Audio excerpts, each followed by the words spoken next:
ইতিমধ্যেই ভারী তুষারপাতের ফলে প্রাণ গিয়েছে 4 জনের এবং প্রায় 223টির মতো রাস্তা এবং 3টি জাতীয় সড়ক বন্ধ করে দেওয়া হয়েছে।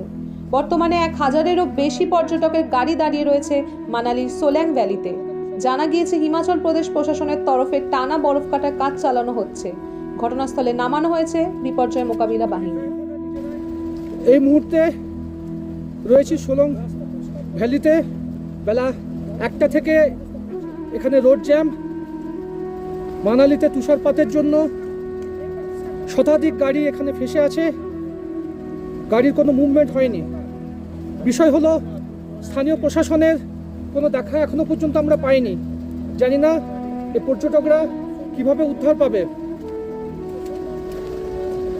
একটার পর একটা গাড়ি সামনে যতদূর দেখা যায় আটকা পড়ে আছে। এখনো হালকা হালকা তুষারপাত হচ্ছে।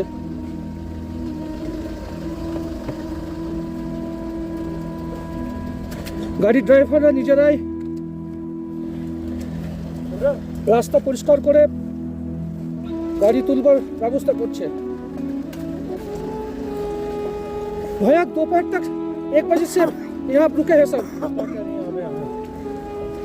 तो क्या होगा? पुलिस वाले आए थे। अब निकल गई वो गाड़ी, ठीक है, नहीं तो सोमवार पर बात हुई है, तो सोमवार को निकल पाएगी। जो आज जो स्नोफॉल हुई है कल इससे भी ज़्यादा होगी।